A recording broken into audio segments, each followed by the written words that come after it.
बेटी ने अपने वालिदैन को देखा तक नहीं। पसंद की शादी साबित हो गई है। अदालत ने ज़हीर को गिरफ्तारी करने से रोका है। इससे बड़ा सबूत क्या है? अस्सलाम वालेकुम। चलते फिरते मैं आपको खुशामदीद कहता हूँ जी। दुआ ज़हरा केस के हवाले से जो है वो बड़ी पेशरफ हमें देखने को मिली है। वालिदैन का ये मौक़िफ़ था कि जी कराची लेकर आएँ, बिल आखिर कराची लेकर आ भी गए। सिंध हाई कोर्ट में भी पेश कर दिया और दुआ ज़हरा ने वालिदैन से मुलाकात की या नहीं की, ये सारी डिटेल हम बात करेंगे बड़ी तफसीली। बिलाल भाई जो कि सीनियर कोर्ट रिपोर्टर हैं। बिलाल भाई, मैंने आज तक कभी नहीं देखा कि वैसे तो नॉर्मल है, लड़कियां भाग जाती हैं, शादियां कर लेती हैं, बाद में फिर वालिदैन जो है वो आपस में बैठ जाते हैं, लेकिन आज जो हमने देखा है ऐसा क्या था, इतना बड़ा मामला हो गया है कि ये दुआ ज़हरा वाला केस ख़त्म होकर ही नहीं दे रहा। वजह क्या है? वजह यह है कि इस केस को डी ट्रैक किया गया था। मैं जैसे FIR दर्ज हुई थी और इब्तदाई रिपोर्ट आई थी, उसमें यह साबित हो गया था कि बच्ची अपनी मर्ज़ी से गई है और बच्ची ने पसंद की शादी की है और बच्ची पर किसी किस्म का दबाव नहीं है। आपने देखा कि मुझे डे 1 से गालियाँ पड़ रही थी करंट विद अफेयर के ऊपर। मैं बार बार ये कह रहा था कि इसमें आखिरकार जो नुकसान होगा वो वालिदैन का होगा, क्योंकि बाकी सब तमाशबीन थे वो लोग जिन्होंने वालिदैन को मशवरे दिए और सारे उल्टे मशवरे दिए।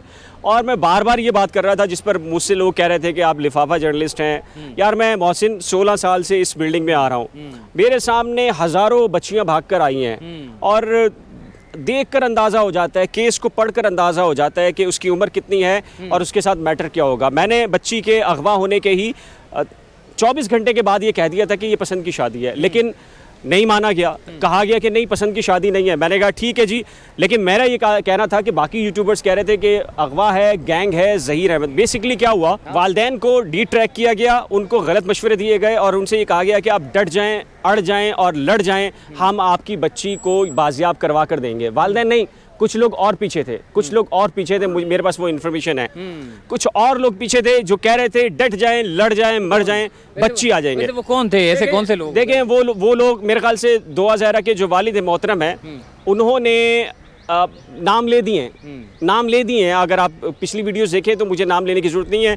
वो लोग किस बुनियाद पर थे, मोहसिन आप भी जानते हैं, मैं भी जानता हूँ, लेकिन हम चूँकि ज़िम्मेदाराना सहाफ़त करते हैं तो हम बहुत सारी चीज़ों को छुपाते हैं।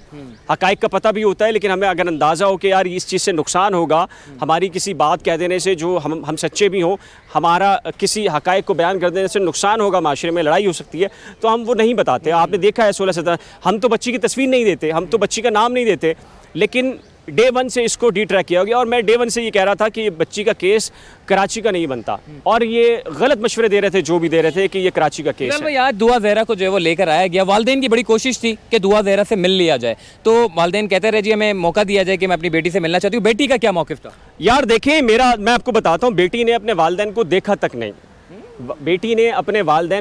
तक नहीं। रोस्ट्रम पर वालदा और उसके बिल्कुल में वालिद, और जो दुआ ज़हरा थी वो रोस्ट्रम पर खड़ी थी, आपने देखा। और वालदा बेचारी बार बार ये कह रही थी कि दुआ बेटा मेरी तरफ देख लो। वालिद ये कह रहे थे, बड़ी हसरत बड़ी निगाहों से कह रहे थे। लेकिन जो एक माह के अंदर ज़हीर और दुआ के साथ किया गया है ना, मैं आपको अगर बता दूं तो, और फिर एक और चीज़ बता दूं, दुआ ज़हरा उन्हीं की बच्ची थी। अगर वालिदैन जिस ज़िद के ऊपर खड़े हुए थे तो दुआ ज़हरा भी उन्हीं का खून था और वो जवान खून था। तो उस दुआ ज़हरा ने ये साबित कर दिया कि अगर वालिदैन ज़िद पर आ सकते हैं तो वो उनकी बच्ची है, वो उनसे ज़्यादा ज़िद्दी हो सकती है। वालिदैन की तरफ देखा तक नहीं।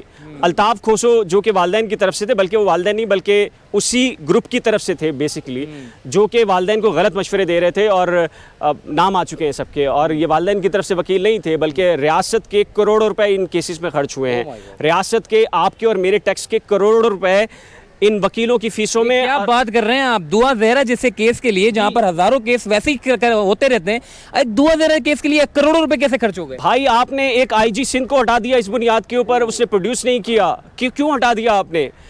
आज एडवोकेट जनरल सिंध यानी कि सिंध हुकूमत ने, आप बड़ी बात कर रहे हैं बिलाल भाई। मैं नहीं कर रहा। आज एडवोकेट जनरल सिंध सलमान तालिबुद्दीन ने क्या कहा है, आप बताएं मुझे, क्या कहा है बताएं। उन्होंने खुलकर कहा कि सर ये लाहौर का केस है, कराची का केस नहीं है। अपेरेंटली किडनैपिंग का केस बनाया गया था। बच्चा कह रहे हैं कि उन्होंने पसंद की शादी की है, लिहाजा हमारे सिंध की हदूद में एग्जिस्ट ही नहीं करता केस। जब अगवा का केस एग्जिस्ट नहीं करता तो डेफिनेटली निकाह का मामला आता है। और निकाह कहाँ हुआ, मैं बार बार कह रहा हूँ, निकाह हुआ पंजाब में।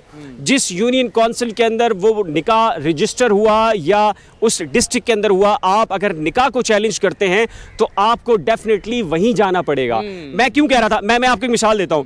अगर एक दहशतगर्द वजीरिस्तान से बारूद भरा ट्रक लेकर चले और कराची में वो फट जाए और 50 लोग मारे जाएं तो मुकदमा कहां दर्ज होगा? नहीं, आप बताएं, चले आप बुझाएं। कराची में होगा ना डेफिनेटली, कि इंसिडेंट कराची में हुआ। यहाँ वालदैन के वकील, वालदैन और वालदैन के पीछे जो लॉबी थी वो इसरार कर रही थी कि नहीं, बच्ची चूंकि कराची की रहने वाली है तो कराची के अंदर मुकदमा एग्जिस्ट होता है। मैं डे वन से कह रहा था मशवरा गलत दे रहे हैं। और जो भी तमाशबीन थे, वालदैन, देखिए यार, मैं भी वालिद हूँ, मैं भी वालदैन के साथ हमदर्दी करता हूँ, लेकिन उस हमदर्दी की बुनियाद पर आप किसी दूसरे की इज्जत को उछालें। ज़हीर की वालदा की इज़्ज़त को उछाला गया। निम्रा का जो ससुराल था वो बड़ी डिसेंट किस्म की जो फैमिली है, उनकी जो बच्चियों को मैंने देखा, बड़े डिसेंट किस्म के लोग हैं। उन्हें कहा गया कि ये धंधे करते हैं, उन्हें कहा गया कि ये गैंगस्टर हैं, उनके वालदैन के बारे में, बुज़ुर्गों के बारे में गलत बातें की गई। अगर आपकी इज़्ज़त है मोहसिन तो मेरी भी इज़्ज़त है। अगर ये नहीं हो सकता कि आप ये कहें कि आपकी इज़्ज़त है और दूसरे की इज़्ज़त नहीं है। और 1.5 साल से वो जानते थे कि बच्ची सोशल मीडिया ऐप के ऊपर ज़हीर से टच में थी, ज़हीर का रिश्ता आया था, इनकार किया गया और वो रिलीजियस एक इशू है, मैं जिक्र नहीं करता, इस बुनियाद पर ठुकरा दिया गया। बच्ची ज़िद्दी थी, जैसे वालिदैन ज़िद्दी हैं, बच्ची भाग गई। 24 घंटे में जो इब्तिदाई रिपोर्ट थी मोहसिन, मैंने करंट अफेयर विद बिलाल के ऊपर की थी और मैंने कहा था ये प्योरली थाउजेंड्स ऑफ केसेस की तरह एक केस है और ये पसंद की शादी है। और मुझे कहा गया आप गलत कह रहे हैं, फला कह रहे हैं। आज आपने देख लिया, पसंद की शादी साबित हो गई है। अदालत ने ज़हीर को गिरफ्तारी करने से रोका है। इससे बड़ा सबूत क्या है? इट मीन्स कि अगवा का केस आज ख़त्म हो गया। और मैं आपको ये कहता हूँ, शाबाश है। मैं कहता हूँ कि CIA के जो बहादुर, मेरे ख्याल से पुलिस एहलकार थे और जिन्होंने वो इन्फ्लुएंस नहीं हुए और उनके ऊपर बहुत दबाव था। मैं आपको बताऊं, मैं क्यों कह रहा हूं कि रियासत के करोड़ों रुपए इन 2 केसेस के ऊपर खर्च हुए थे। मैं आपको जिम्मेदारी से कह रहा हूं, एक IG को आपने इस बुनियाद पर हटा दिया और एक ऐसे केस में हटा दिया जो सिंध के अंदर एग्जिस्ट ही नहीं करता था। मैं बताऊं मोहसिन, इसके ऊपर जुडिशरी के ऊपर भी आपको देखना होगा कि आपकी जो अदालतें हैं वो किस नौइयत के मामलात कर रही हैं, किस नौइयत के फ़ैसले कर रही हैं, कि आपकी अदालतें इसमें एक ऐसा चीज़ जो कराची में एग्जिस्ट ही नहीं करती, सिंध में एग्जिस्ट ही नहीं करती, उस केस में आपने IG को हटाया है। ये सवाल मेरा अदलिया के ऊपर भी है। माजी में भी आपने देखा है कि इफ्तिखार मोहम्मद चौधरी, पीपल्स पार्टी ने बहाली में मुखालफत की थी और इफ्तिखार मोहम्मद चौधरी ने यूसुफ रज़ा गिलानी को क्या किया था? टेरराइजिंग ऑफ द कोर्ट की सज़ा दे दी थी। बिल्कुल हम यहाँ वो मैटर्स देख रहे हैं। मेरे ख्याल से ये, अगर बाकी आपके इदारे तबाह हो चुके हैं, सिविल इदारे जो तबाह हो चुके हैं, लेकिन अगर वो इदारे तबाह हो चुके हैं, मेरा ख्याल है कि जुडिशरी को। आखिरी सवाल बिलाल भाई मैं करूँगा, आज कोर्ट में क्या हुआ और मुस्तकबिल में क्या होने वाला है? 2 रोज़ की प्रोटेक्शन, उसको प्रोटेक्शन दी गई है। 2 हज़ारा को शेल्टर होम पनाह में भेज दिया गया है। उसकी बुनियादी वजह यह है कि उसका मेडिकल होगा, लेकिन अगर मेडिकल में वो 14 साल की भी निकलती है तो मैं आपको बता दूं कि वो बच्ची पंजाब जानी है। बच्ची ने पंजाब जाना है। ज़हीर छूट चुका है, बच्ची ने पंजाब जाना है। जब बच्ची पंजाब जाएगी तो डेफिनेटली वहाँ का लॉ, उसके ऊपर कानून लागू होगा। और मैं डे वन से कह रहा हूँ, उसका 164 भी हो चुका है और उसका अंडर एज के हवाले से एप्लीकेशन भी डिक्लाइन हो गई है। आज बेसिकली केस खत्म हो गया। 2 दिन इंतजार मत कीजिए, केस खत्म हो चुका है। ठीक है जी, बिलाल भाई से बड़ी तफसीली गुफ्तगू हुई और बड़े बड़े इंकशाफात हमें इस केस में देखने को नजर आए। तो चलिए इंशाल्लाह फिर किसी व्लॉग में आपके साथ हाजिर होंगे। मुझे दीजिए इजाज़त। अल्लाह हाफ़िज़।